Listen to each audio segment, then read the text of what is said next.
राजस्थान 10 बजे और आपके साथ में विजेंद्र सोलंकी। संभागवार बड़ी खबरों का सिलसिला शुरू करते हैं और सबसे पहले बात करते हैं जयपुर संभाग की। जयपुर संभाग की बड़ी खबर बता रहे हमारे सहयोगी योगेश शर्मा। कल राजस्थान के हाई कोर्ट में उन 19 विधायकों पर सुनवाई होनी है जिन्हें स्पीकर डॉक्टर सीपी जोशी ने नोटिस दिया है। अब इस पर क्या एक्शन हाई कोर्ट लेगा और उसके बाद क्या कार्रवाई स्पीकर करेंगे, इस पर सबकी निगाहें टिकी है। बहरहाल आज राजेंद्र गुड़ा ने बाहर आके अपनी बात कही तो वहीं पर आज अजय माकन जो पूर्व केंद्रीय मंत्री है, उन्होंने वॉइस सैंपल नहीं देने को लेकर यह आरोप लगाया है कि सचिन पायलट कैंप भारतीय जनता पार्टी से मिला है और गजेंद्र सिंह शेखावत को जांच में पूरी तरह निष्पक्षता निभाते हुए केंद्रीय मंत्री पद से अपना इस्तीफा देना चाहिए। राजस्थान की सरकार को लेकर सत्ता का संघर्ष लगातार जारी है। जयपुर से लेकर दिल्ली के और गुड़गांव के होटलों तक लगातार सियासी उफान और बाड़ेबंदी का खेल वो लगातार चल रहा है। एक और फेयरमाउंट में सत्ता बचाने का संघर्ष है तो दूसरी ओर दिल्ली में अशोक गहलोत की सरकार को अपदस्थ करने का संघर्ष है। कौन जीतेगा, कौन हारेगा, सियासी शतरंज पर कौन भारी पड़ेगा, ये तमाम बातें अपनी जगह है। लेकिन इसी बीच राजनीतिक गतिविधियां इतनी तेज है, उठापटक इतनी तेज है कि अजय माकन ने आज प्रेस कॉन्फ्रेंस की, जो कि पूर्व केंद्रीय गृह राज्य मंत्री है। उन्होंने कहा कि वॉइस सैंपल देने को लेकर बीजेपी के नेता, खासतौर पर केंद्रीय मंत्री, आनाकानी कर रहे हैं। अगर वो निर्दोष है, अगर वो पूरी तरह अपनी बातों पर खरे हैं, तो क्यों वॉइस सैंपल नहीं दे रहे। एसओजी की टीम को दिल्ली पुलिस और हरियाणा पुलिस अपनी ताकत के बलबूते रोक रही है, उनको कानूनी कार्रवाई नहीं करने दे रही और वॉइस सैंपल लेने के लिए जो टीम गई थी उसको लेकर दबाव बना रही है। अगर भंवरलाल शर्मा, विश्वेंद्र सिंह और गजेंद्र सिंह शेखावत तीनों ही अपनी बात पर खड़े हैं तो क्यों वो वॉइस सैंपल नहीं देते। अजय माकन ने केंद्रीय मंत्री गजेंद्र सिंह शेखावत का इस्तीफा भी मांगा है, जिससे जांच कार्य में कोई बाधा नहीं हो और निष्पक्ष तौर पर जांच कार्य चल सके। बहरहाल ये जरूर है कि अशोक गहलोत कैंप इस पूरी गतिविधि पर लगातार नजरें टिकाए हुए है और फ्लोर टेस्ट को लेकर अभी तक भारतीय जनता पार्टी के तौर से पुरजोर मांग सामने नहीं आई है। हास्य व्यंग, लूडो और शतरंज अंताक्षरी, फेयरमाउंट होटल में विधायकों के बीच अभी यही तमाम कुछ घट रहा है। खेल कई तरह के हो रहे हैं, लेकिन विधायकों का मन और मस्तिष्क उधर ही है जिधर होना चाहिए। मतलब साफ है कि सत्ता रह पाएगी या नहीं रह पाएगी। एकजुटता साफ तौर पर अशोक गहलोत कैंप की नजर आ रही है। कांग्रेस का विधायक दल इस वक्त स्ट्रांगली फेयरमाउंट पर डेरा डाले हुए है, लेकिन ये जरूर है कि दिल्ली से जो बगावत हो रही है उसको कितनी कमतर माना जाए या मजबूत माना जाए, इसे लेकर अशोक गहलोत कैंप सचेत और सतर्क है। निगाहें टिकी है हाई कोर्ट पर। कल सामने आ जाएगा कि हाई कोर्ट क्या चाहता है। वहीं जयपुर से एक और बड़ी खबर बता रहे हमारे सहयोगी निजाम कंटालिया। सचिन पायलट सहित कांग्रेस के 19 बागी विधायकों की ओर से राजस्थान हाईकोर्ट में दायर की गई याचिका पर कल सुनवाई होगी। मुख्य न्यायाधीश इंद्रजीत महंती के साथ जस्टिस प्रकाश गुप्ता की खंडपीठ सुबह 10 बजे इस मामले की सुनवाई करेगी। महत्वपूर्ण बात यह भी है इस पूरे मामले में कि शुक्रवार को जब दोनों पक्षों की ओर से बहस की गई तो उसमें अभिषेक मनु सिंघवी ने विधानसभा अध्यक्ष की ओर से पक्ष रखा था, जिनका न्यायालय समय पूर्ण हो जाने के पश्चात उनकी बहस अधूरी रही थी, जिनके द्वारा कल सुबह फिर से एक बार बहस शुरू की जाएगी।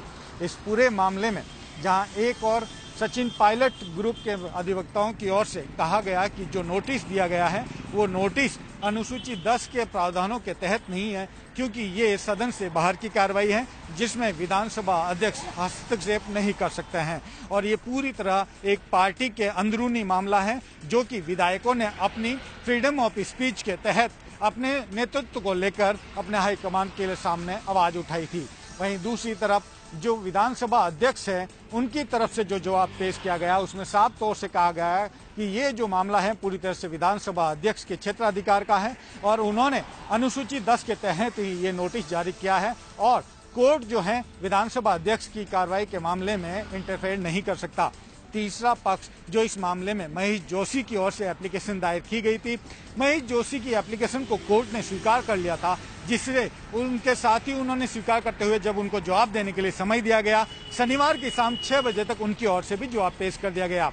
महेश जोशी की ओर से साफ तौर से कहा गया कि जो नोटिस की सबसे बड़ी कमी थी, यानी कि 7 दिन का नोटिस दिया जाना चाहिए लेकिन 3 दिन का नोटिस दिया है, वो भी अब कमी पूर्ण हो गई है। ऐसे में विधानसभा अध्यक्ष की जो कार्रवाई है उसमें कोर्ट हस्तक्षेप नहीं कर सकता और याचिका प्रीमेच्योर होने के चलते उनको खारिज किया जाना चाहिए।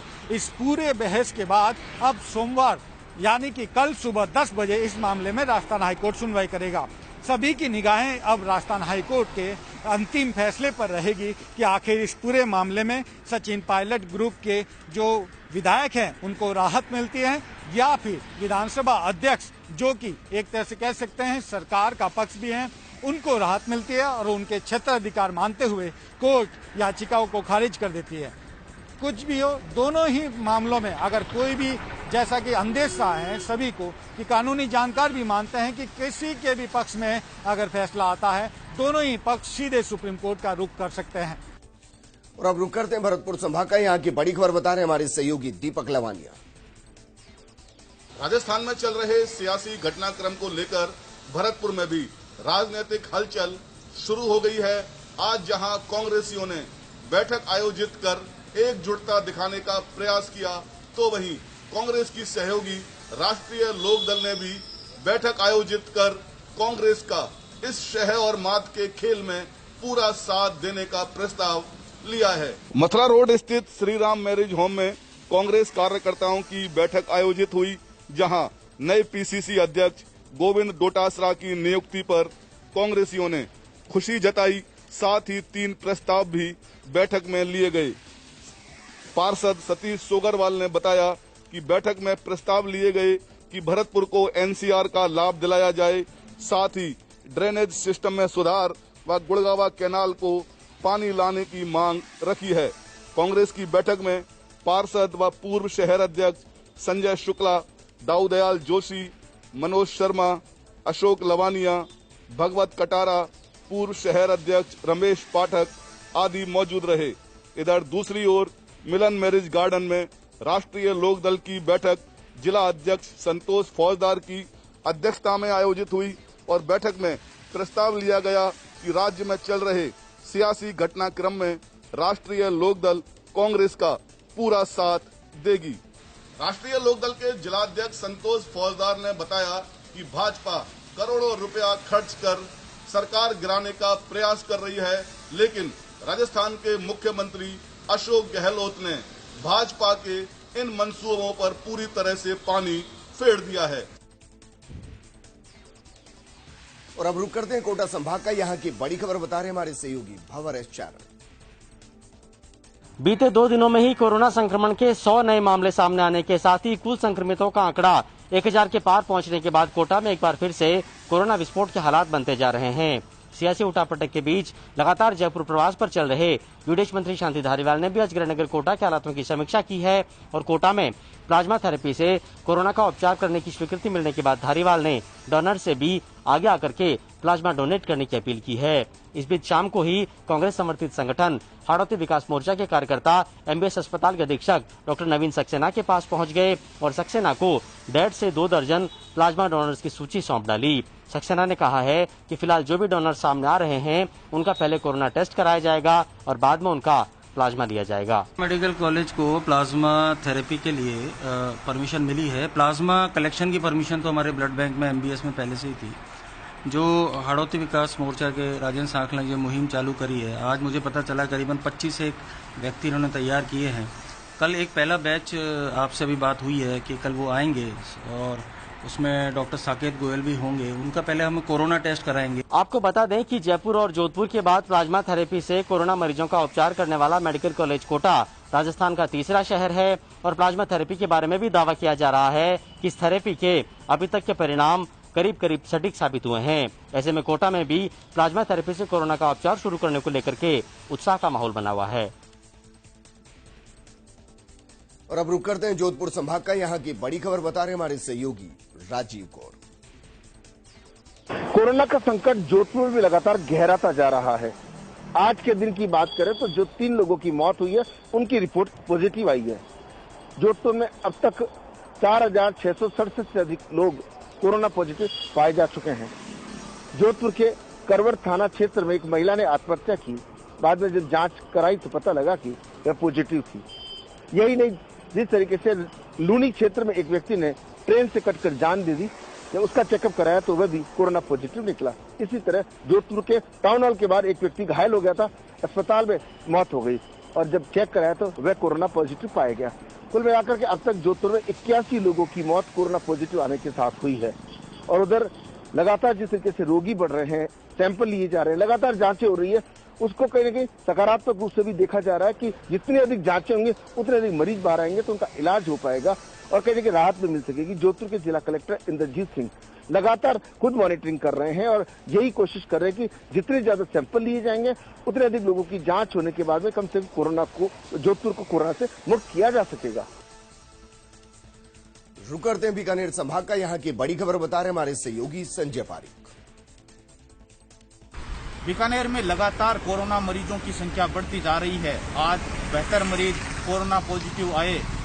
सीएमओ डॉक्टर बीएल मीणा ने बताया कि बीकानेर में अब तक 1408 मरीज कोरोना पॉजिटिव आ चुके हैं। जिन एरिया में कोरोना पॉजिटिव मरीज आए हैं वहां पर कर्फ्यू भी लगाया गया है। तो वहीं दूसरी तरफ गंगा शहर क्षेत्र में करंट लगने से हुई युवक की मौत के मामले को लेकर आज परिजनों ने मोचरी के बाहर धरना लगा दिया और शव उठाने से इनकार किया। पूर्व यूआईटी चेयरमैन महावीर रांका के नेतृत्व में परिजनों ने धरना लगाया और निजी विद्युत कंपनी के खिलाफ लापरवाही का आरोप लगाते हुए मुआवजा देने, लोहे के विद्युत पोल हटाने और दोषी विद्युत कर्मचारियों के खिलाफ कार्रवाई की मांग की। इसके बाद निजी विद्युत कंपनी के अधिकारी भी मौके पर पहुंचे और वार्ता की। मृतक के परिवार को 5 लाख रुपए मुआवजा देने की बात पर सहमति बनी और धरना उठाया गया। परिजन मृतक का शव लेने को राजी हुए। इस वार्ता के दौरान एडीएम सिटी सुनीता चौधरी और एडिशनल एसपी पवन मीणा भी मौजूद रहे। गौरतलब है कि कल गंगाशहर थाना क्षेत्र के चांदमलजी बाग के पास करंट लगने से 22 वर्षीय युवक की मौत हो गई थी। रुक करते हैं अजमेर संभाग का। यहाँ की बड़ी खबर बता रहे हमारे सहयोगी नवीन जोशी। भीलवाड़ा में सड़क सुरक्षा के नाम पर केवल बातें बैठकों और सड़क सुरक्षा के सप्ताहों तक ही सीमित रह रही थी। यही वजह है कि सड़क हादसों में बढ़ने का क्रम लगातार जारी था और बढ़ते हुए सड़क हादसों के ग्राफ पर अंकुश लगाने के लिए बीतों दिनों भीलवाड़ा पुलिस ने कुछ गंभीर प्रयास शुरू किए हैं। भीलवाड़ा पुलिस अधीक्षक प्रीति चंद्रा के नेतृत्व में चलाए जा रहे हेलमेट अभियान के तहत अब भीलवाड़ा पुलिस को खासी सफलता मिलने लगी है। खास तौर से कपड़ा नगरी भीलवाड़ा में ट्रैफिक इंचार्ज पुष्पा काछोटिया के नेतृत्व में हेलमेट के बिना चलने वाले वाहनों पर सख्ती से कार्रवाई की जा रही है। इस सख्ती के चलते कुछ सिरफिरे लोग अब बेवजह माहौल खराब करने में लगे हुए हैं। ऐसा ही एक मामला रविवार को अजमेर तिराहे पर सामने आया, जहां पर बिना हेलमेट के 3 सवारियों के साथ बैठ के जा रहे एक युवक को जब ट्रैफिक पुलिस के सिपाहियों ने रोका तो वहां पे बिफर गया और चालान कटवाने के बजाय उसने अपने कपड़े उतारकर हंगामा खड़ा कर दिया। काफी संख्या में लोग जमा हो गए। लाख प्रयास के बाद में भी युवक को पुलिस ने नहीं छोड़ा और उससे 1000 रुपए का चालान वसूला। अब देखना ये होगा कि इस तरह की घटनाओं के बावजूद क्या ट्रैफिक पुलिस और भीलवाड़ा पुलिस का ये हेलमेट के लेकर अभियान जारी रहेगा या नहीं, ये तो आने वाला समय बताएगा। उदयपुर संभाग का रुख करते हैं। यहाँ की बड़ी खबर बता रहे हमारे सहयोगी संजय दीक्षित।